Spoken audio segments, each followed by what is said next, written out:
আপনি কাকে নেতা হিসেবে গ্রহণ করছেন? কার পিছনে সময় নষ্ট করছেন? কার পিছনে স্লোগান দিচ্ছেন? কার জন্য আপনার জীবনটাকে রিস্কের উপরে ফেলছেন? আপনি যার পিছনে স্লোগান দিচ্ছেন সে নেশাখোর নয় তো? আপনি যার পিছনে সময় দিচ্ছেন সে টেন্ডারবাজ নয় তো? আপনি যার পিছনে সময় ব্যয় করছেন সে চাঁদাবাজ নয় তো? সে তার চরিত্র নিয়ে সে কি ঠিক আছে? তার চরিত্র সম্পর্কে সে কি পারফেক্ট আছে, না সে চরিত্রহীন? একবার কি ভেবেছেন? বলবেন যে হুজুর আমার যাকে ইচ্ছা তার পিছনে দৌড়াবো, আপনার সমস্যা কি? আমার সমস্যা নাই, সমস্যা আপনার। আপনার সমস্যা। কেননা আল্লাহ রাব্বুল আলামিন আপনাকে কিয়ামতের ময়দানে উঠাবেন আপনার নেতার সঙ্গে। সেই সময় যদি আপনার নেতা নেশাখোর হয়, টেন্ডারবাজ হয়, চাঁদাবাজ হয়, খুনি হয়, নির্যাতনকারী হয়, নেতার যদি এই অবস্থা হয় আপনার কি অবস্থা হবে একবার চিন্তা করেন। আল্লাহ রাব্বুল আলামিন পবিত্র কোরআনুল কারীমের 17 নম্বর সূরা সূরাতুল বানি ইসরাঈলের 71 নম্বর আয়াতে বলছেন, ইয়াউমা নাদউ কুল্লা উনাসিম বিইমামিহিম। আল্লাহ রাব্বুল আলামিন বলেন কিয়ামতের ময়দানে আমি নেতা সহকারে আমার গোলামদেরকে, আমার বান্দাদেরকে কিয়ামতের ময়দানে উঠাবো। কিয়ামতের ময়দানে ভালো মানুষ যদি আপনার নেতা হয়, আল্লাহওয়ালারা যদি আপনার নেতা হয়, তাহলে তাদের ওসিলায় আপনি জান্নাতি হলেও হতে পারেন। কিন্তু আপনার নেতার চরিত্র যদি খারাপ হয়, সে যদি চাঁদাবাজ, টেন্ডারবাজ হয়ে জুলুমকারী হয়ে থাকে, নির্যাতনকারী হয়ে থাকে, সে তো জাহান্নামে যাবেই, সঙ্গে আপনাকেও নিয়ে যাবে। কথা ঠিক কিনা? বাঁচতে পারবেন না। এজন্য সবার পিছনে দৌড়াইন না ভাই। আপনি বাঁচতে চাইলে একমাত্র নেতা হিসাবে যাকে গ্রহণ করবেন তিনি হলেন নবী মুহাম্মদুর রাসূলুল্লাহ সাল্লাল্লাহু আলাইহি ওয়াসাল্লাম, যিনার চরিত্র সম্পর্কে স্বয়ং আল্লাহ সার্টিফিকেট দিয়েছেন। আল্লাহ রাব্বুল আলামিন নবী মুহাম্মদুর রাসূলুল্লাহ সাল্লাল্লাহু আলাইহি ওয়াসাল্লামের চরিত্রের সার্টিফিকেট দিয়েছেন। আল্লাহ বলছেন, ওয়া ইন্নাকা লাআলা খুলুকিন আযীম। আপনাকে মহা চরিত্রের পরে আমি প্রতিষ্ঠিত করেছি। মহা চরিত্র। আমাদের চরিত্রের চারিত্রিক সার্টিফিকেট কে দেয়? কাউন্সিলর দেয়। আমাদের চারিত্রিক সার্টিফিকেট কে দেয়? চেয়ারম্যান দেয়, মেম্বার দেয়।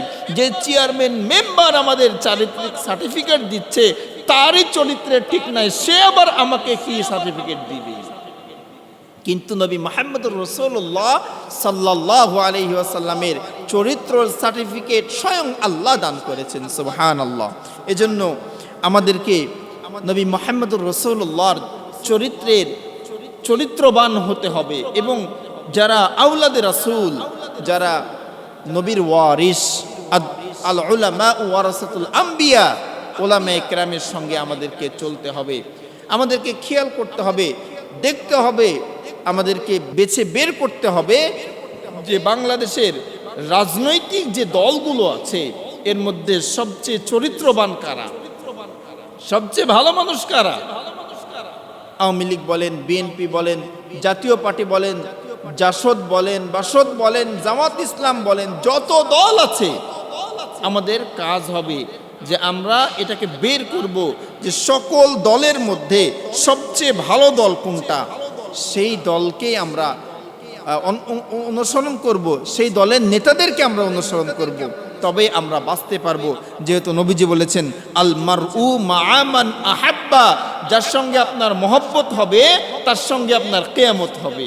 আপনার মহব্বত যদি সিগারেট খোরের সঙ্গে হয়, আপনার মহব্বত যদি চাঁদাবাজের সঙ্গে হয়, আপনার মহব্বত যদি লুটেরার সঙ্গে হয়, আপনার মহব্বত যদি ধর্ষকের সঙ্গে হয়, তাহলে এদের সঙ্গে আপনার হাসর হবে।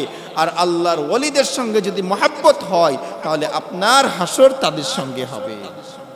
এই জন্য আমরা রাজনীতি করার আগে, নেতা বাছাই করার আগে এটা ভালো করে দেখব যে কোন দলে গেলে আমরা বাঁচতে পারবো। এই বাংলাদেশে অনেক দল আছে, যে দলের অনেক দল আছে যাদের নেতা হওয়ার জন্য কোনো পড়াশোনার দরকার হয় না।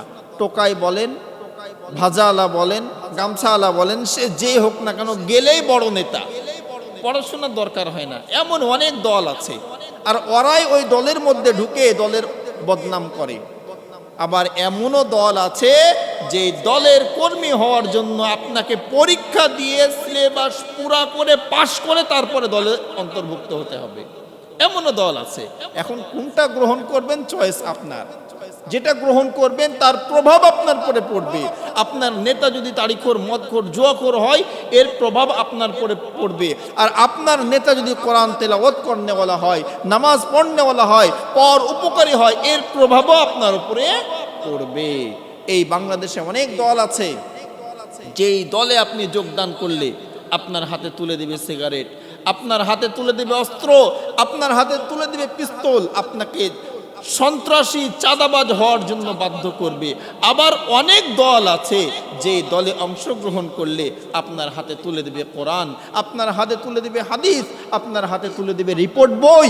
এই রিপোর্ট বই আপনাকে রিপোর্ট করতে হবে যে প্রতিদিন 5 ওয়াক্ত নামাজ পড়েছেন কিনা, আপনি কোরআন তেলাওয়াত করেছেন কিনা, সমাজের উপকার, মানুষের উপকার করেছেন কিনা, সৎ কাজে আদেশ দিয়েছেন কিনা, এই রিপোর্টগুলো আপনাকে লিখতে হবে। এখন চিন্তা করেন যে কোন দল করবেন, কোন দল করবেন। আর যারা এই দল করে, যারা মানুষকে ভালো কথা বলে, তারা তাদের একটা নীতি বা নিয়ম দেখবেন, তারা আল্লাহর জমিনে আল্লাহর বিধানকে কায়েম করার জন্য চেষ্টা করে। কথা ঠিক কিনা? আল্লাহ রাব্বুল আলামিন পবিত্র কোরআনুল কারীমের সূরাতুল আরাফের 54 নম্বর আয়াতে বলেন, আলা লাহুল খালকু ওয়াল আমরু তাবারাকাল্লাহু রাব্বুল আলামিন।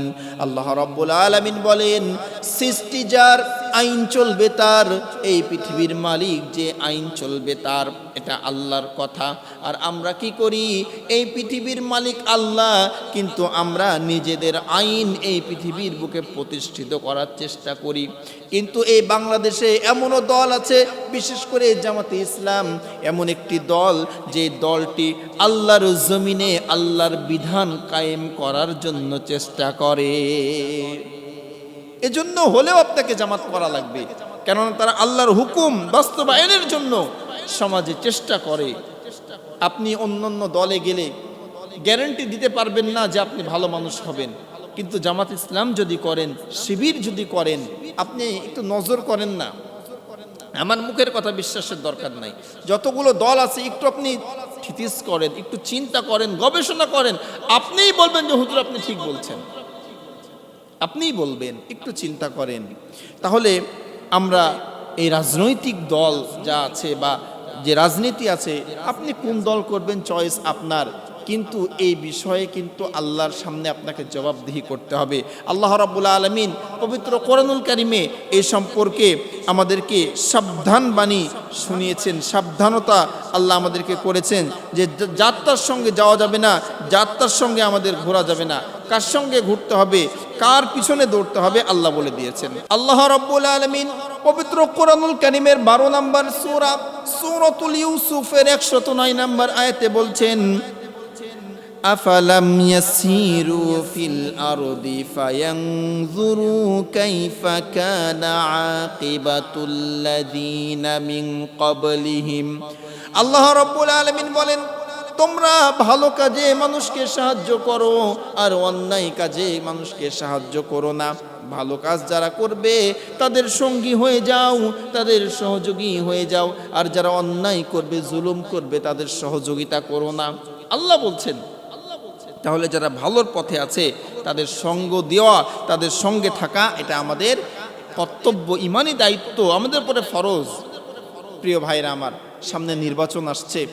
ডক্টর ইউনূস সরকার ঘোষণা দিয়েছেন যে ফেব্রুয়ারিতে নির্বাচন হবে। তো এই নির্বাচনে আপনি কাকে জয়যুক্ত করবেন, আপনি কাকে ভোট দিবেন, এটা আপনার একটা ইবাদত। ভোট কিন্তু একটা ইবাদত, এটা আপনার ব্যক্তি স্বাধীনতা আছে, কিন্তু চিন্তা করে দিতে হবে। কেননা আপনি যাকে ভোট দিবেন, আপনার ভোট পেয়ে সে যদি অন্যায় করে, জুলুম করে, চাঁদাবাজি করে, নির্যাতন করে, এর পাপ কিন্তু আপনার আমলেও আসবে। বলবেন যে হুজুর যারা ভালো তারা তো পাস করে না, তাদেরকে দিয়ে ভোট নষ্ট করে লাভ কি? আপনার ভোট নষ্ট করে কী লাভ, এটা পরের কথা। আগের কথা হলো যে আপনি বাঁচবেন, আপনি বেঁচে যাবেন। ইসলামিক দল বের হলো না, পাশ করলো না, ঠিক আছে, এতে সমস্যা নাই, কিন্তু আপনি বাঁচবেন। আল্লাহ আপনার মনের অবস্থা জানে। আপনি গোপনে ভোট দিয়েছেন, কাকে দিয়েছেন আল্লাহ জানেন। আল্লাহ তো জানছেন যে আমার গোলাম দিন কায়েমের জন্য চেষ্টা করেছে, ইসলামিক দলকে ভোট দিয়েছে, এটাতেই আপনার নাজাতের ওসিলা হতে পারে। কেননা আমরা তো জানি ওই যে হযরত ইব্রাহিম আলাইহিস সালাতু ওয়াস সালামকে যখন নমরুদ আগুনে ফেলেছিল, তখন ব্যাঙ এসে পেশাব করেছিল আর টিকটিকি ফু দিয়েছিল। তো ব্যাঙকে জিজ্ঞেস করা হয়েছিল যে তুমি যে পেশাব করছো, তোমার পেশাবে ইব্রাহিমের আগুন আর কতটুকু নিববে? ব্যাঙ বলেছিল যে আমি জানি আমার পেশাবে ইব্রাহিমের আগুন নিববে না, কিন্তু আমি আমার রবকে দেখাতে চাই যে আমি ইব্রাহিমের পক্ষে আছি। পক্ষান্তরে টিকটিকিকে জিজ্ঞেস করা হয়েছিল যে তুমি যে ফু দিচ্ছ, তোমার ফুয়ে এই আগুন কতটুকু জ্বলবে? টিকটিকিও বলেছিল আমি জানি আমার ফুয়ে বেশি জ্বলবে না, কিন্তু আমি যে নমরুদের পক্ষে আছি এটা আমি দেখাতে চাই। এজন্য ভাইরা আমার, কে যাবে, কে পাশ করবে, এটা পরের বিষয়। আমি কার পক্ষে আছি, আমি দিনের পক্ষে আছি কিনা, আমি সহি পথে আছি কিনা, এটা বড় বিষয়। এজন্য আমরা অবশ্যই আমাদের এই আমানতটা দেওয়ার আগে চিন্তা করব ইনশাআল্লাহ।